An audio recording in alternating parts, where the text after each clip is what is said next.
আসসালামু আলাইকুম প্রিয় দর্শক। আপনারা জানেন যে 18তম নিবন্ধনের মৌখিক পরীক্ষা এখনও চলতেছে।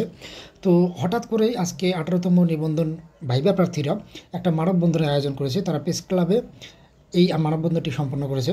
তো তারা মূলত সুনির্দিষ্ট 3টি দাবিতে এই মানববন্ধনটি করেছে।